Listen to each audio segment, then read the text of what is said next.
I'm a rabid omnivore, utterly content with the balance of meat and greens in my life. This allows me to enjoy excellent vegan restaurants and cafes with my youngest sister, who, according to ancient mythology, turned vegetarian on the spot one day in the line of a popular Texas barbecue joint. I brought my middle sister, also omnivorous, to Wisdom Vegan Bakery for lunch, coffee, and writing. We are full of our delicious respective lunches: jackfruit pulled pork sandwich and spicy chicken sandwich, and a sampling of their cupcake offerings. Our fingers move clickety-clack across the keys in tandem. I sip an oat milk hazelnut mocha latte, feeling my heart rate climb a bit with the now rare introduction of caffeine into my system. I'm not feeling a flow in the current chapter of the Remara Phenomenon yet. The chapter hasn't clicked or slipped into the path it needs to find. So I turn to something that has been sitting in my inbox for a while. Askfriend's last question in the batch of 3 that were sent to me was, "What values do you hold?" By values, I mean rules or standards that you hold yourself to. For example, a value that's important for me to live day in and day out is kindness, responsibility, and others. Do you live them day to day?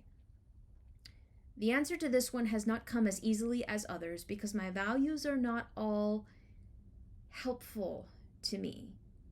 If not kept in check, some are actually destructive, but I can't countenance releasing them either. Values I hold. Responsibility. If you give me a job, I want to do it right. If you give me a portion of a group project, I want it to be excellent. If you hire me to freelance edit a piece, I'll probably go through your piece roughly 25% more thoroughly than you paid me for. Even so, I struggle with consistency. When a responsibility becomes routine, I tend to slip more, but when my slipping standards are addressed, I try to bring myself back up to the level I expect from myself. I was better at handling responsibility in fully structured environments like a workplace or high school. In self-structured environments like home and college, it is and was much more difficult for me to maintain my own ideals regarding responsibility from day to day. I am aided in this by my daily planner and colorful sheets of stickers, but it is still a struggle. Courtesy. Thank God for my years in customer service. In my opinion, 6 months working in food service or retail should be mandatory for every American. Just 6 months, and I think the incidence of "I want to speak to your manager"ing and "how dare you run out of bread bowls" rage would plunge to fractional percentages. I served 8 years in 3 different customer service roles, and due, in part, to that, I do my best to remain courteous to those around me. In a given moment, I may be hurting too badly to smile at anyone, but everyone around me deserves, at bare minimum, that I keep my personal problems on a leash and that I don't inflict them on everyone around me. I have to remember that customer service is often frontline to management that, in some cases, may not give a damn, and that issues I have with the inventory, the store, or the policy are often not the fault of the employee I'm facing, with the caveat that an employee's behavior, attitude, and the area in their care are indeed their own responsibility. I have managed to maintain this value most of the time. Caretaking. If someone in my life is hurting or in need, I want to drop everything and assuage it. I want to fix the problem, fix any cracks with my own soul, and banish darkness and desperation by my word and deed. I want to provide oases along life's harsh desert road and moments of joy and wonder to help sustain people in difficult times, or just hold their hand and offer tissues as they cry. I want to be there for them. I want to be there for them so much that sometimes I lose sight of Dusty completely because Dusty doesn't matter in the face of all that need. There is no Dusty in those moments. There is only the vehicle of aid and assistance, and if that vehicle fails in its purpose, then Dusty is useless anyway. And triage demands the need that screams the loudest to be addressed. Unfortunately, I am terrible at perceiving those who are quietly bleeding out in the corner, so this tendency of mine is destructive to both myself and people in my life who actually might need care more than those who are the loudest. This has been ruinous to my soul. I have been this way as long as I can remember. I have begun to reteach myself a better way, but even now I still lose myself to others' moments of need. I still prioritize people's needs based on my rather faulty perceptions. This has potential to be such a good thing. I know it can be, but it will be a long time before I can trust myself to accurately organize needs and give to them without losing Dusty. She is, I've found over time, also worth my time and effort to save and support. Loyalty. My formative peer relationships, lol, that's a fancy way of saying my friend groups when I was 5, were often one-sided. I had a couple of friends who were like me and liked me, but just as often I made friends with kids who sported with my gullibility and mocked my black and white goody two-shoes nature. The more they mocked me, the harder I tried to be a good friend. I had to prove that I was good enough. Surely if I tried hard enough, they would stop saying hurtful things. I left church crying almost every week, sometimes twice a week, depending on who was there on Tuesday or Wednesday night services, but you see, I couldn't walk away. I hadn't proved that I was worth being friends with yet. Once I did, of course, everything would get better, and then I wouldn't need to walk away. You see. Frankly, walking away was not even an option in my mind. It remained that way for the first 2 decades of my life. I have since walked away from some friendships. Sometimes doing so has resulted in a renewed and healed relationship later. Sometimes there's a gaping hole that never goes away, an empty spot on a shelf that permanently defines an entire time period in my life. I still feel every empty space in my life where someone once was who I can no longer speak to for one reason or another. Loyalty is not consistency. I am not good at consistency. But if you are my friend, and if you ever contact me, even years down the road, I will pick up with you like we were just talking yesterday. I have learned that loyalty is a two-way street. It was a hard-learned lesson, and I am often tempted to jettison it so I don't have to feel like a bad person or a villain of someone else's story, but I literally cannot bear the weight of one-sided loyalty anymore. That function finally broke. I have also learned when I give loyalty to the wrong people, the people in my life who actually deserve loyalty suffer. This helps me remember not to return or enter into new situations of one-sided loyalty. Maintaining this value in a way that is not destructive is hit and miss, and I am still learning. Curiosity. For too long, I quashed my curiosity. I have been afraid of learning things that will, number 1, upend my understanding of the world, or number 2, put me in conflict with people that I care about. For a long time, I was the tolerant friend, the person who could befriend everyone and anyone, the one who wouldn't judge you no matter what you told her. I was that way because it garnered the most love for my starved and fearful soul. I have mentioned the empty spaces in my life from people who I can no longer speak to. At least one of those was not my choice. I was rejected by someone who could not abide my political opinions once I finally began to formulate them. Admittedly, I could not express them well or clearly, but it was my first try, and I was immediately cut off. My first reaction was, of course, I knew this would happen. But I remind myself of 2 things. First, that person had the right to walk away at any time, and that I do not somehow own that person just because we were friends. Second, this severing has not been the reaction of everyone in my life. Many of my friends who do not agree with me, and I do not agree with them, have not cut ties. In fact, we can have respectful dialogues. Admittedly, the more I read, the more impassioned and animated I become on various topics, so though respect is stable, calmness may fluctuate. I have a sticker on my computer that says, "Be curious." I have since been told that it has a secondary meaning I did not intend, but I have it there to remind myself that it is okay to research answers to controversial topics that I want to better understand.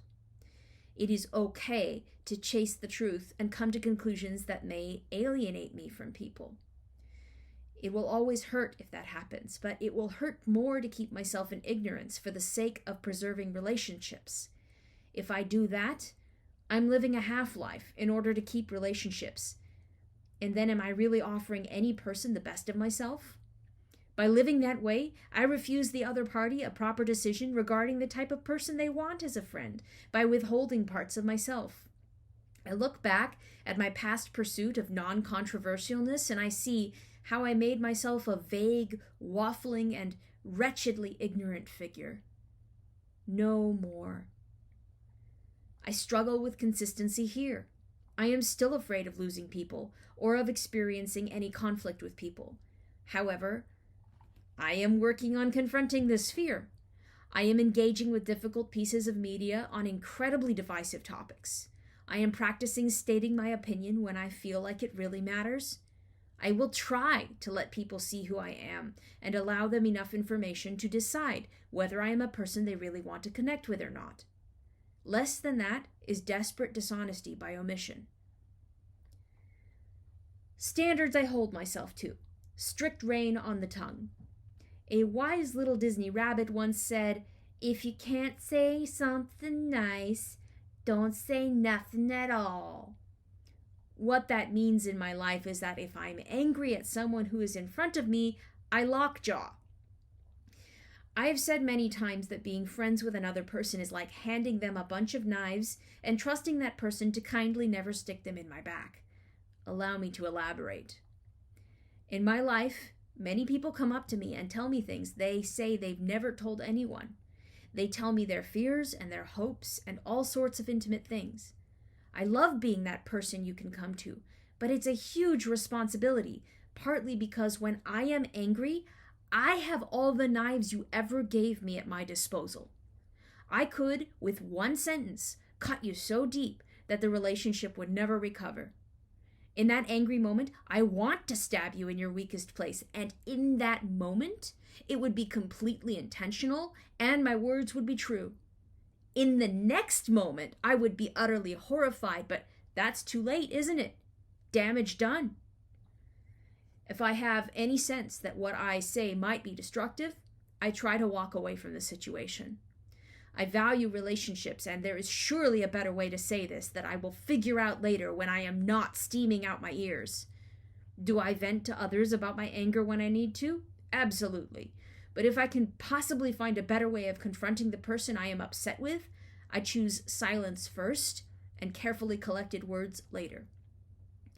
On the flip side, a bad case of lockjaw means I have difficulty confronting anyone when I'm upset. This is something I am slowly learning to address. Next standard is being a good friend, sister, daughter, wife. This is probably the vaguest, most all-encompassing statement, but I have to include it because it alternately makes me who I am in the best way and tyrannizes my life. Positive. This ideal holds me to the notion that my friends, sisters, parents, and husband should have the absolute best from me, and I agree that they deserve this. Negative. My internal judge deems me an absolute trash heap on fire if I fall remotely short, or am slightly less than supportive, or let myself get a bit lazy. This standard is blind to healthy priorities and boundaries. I very quickly lose Dusty. I have not yet found a way to bring this into a healthy balance, although I am surrounded by people who are trying to help me in that, most often my friends, sisters, parents, and husband. No wonder I think they deserve my best. Values I lack that I would like to have. Courageous honesty. I struggle with honesty, though not in the conventionally understood way. I try not to lie, but I have frequently skirted the truth or hyper-focused on positive truths to the exclusion of negative or confrontational truths. I considered myself extremely honest for most of my life just because I didn't lie. Now I consider myself to be in a state of constantly struggling to speak the truth in its fuller sense. Discipline. I have made some strides in this, but I still tend to drift toward my impulses. I clean for a week, I game for a week. I politely harass contractors to come fix things, then sit in unproductive stress for days until their work is done. I still struggle to write when I don't feel like it. I cycle between projects even when I swore I'd focus on one. I feel more I feel like a more whole version of myself would be able to hold myself to a strict set of projects that I've decided on until they're complete. Then again, I go to the gym almost every evening. I wrote 69,000 words of original fiction this year, and even if I possibly could have done more, that's a good first step. I learned a lot of Japanese vocabulary, grammar, and characters this year. Maybe I'm not as bad at discipline as I think. Maybe I'm just bad compared to the ideal in my head. The last question is, how important is it for you to uphold your values? I reread this blog as I come to the last part of the question. Due to the nature of my brain, I know I haven't recounted all the values that I hold, but it is a reasonable list. How important is it for me to uphold my values? In my worst, most vulnerable moments, on the bad nights when I'm shaking from anxiety and can't think my way out of a paper bag, I think that I'll never be as good as I want to be, and because of that I'm worthless and everyone should just find a better person to fill my spot in life. If I could uphold them perfectly, perhaps I wouldn't need to fear those nights, because there would be no such gap between me and my ideals. However, ideals are, by definition, impossible to reach. Some nights that is a despair-filled thought, but in my more stable moments, I know that without my ideals, I would never strive toward anything better. So I give you one last value. Grow and heal. No matter how many times I fall short and crash to the ground, I pick up the pieces, reassemble, stagger on. Along the way, with God and friends and family, therapy, and insane amounts of reading, I have found areas in my life that I can change, stretch.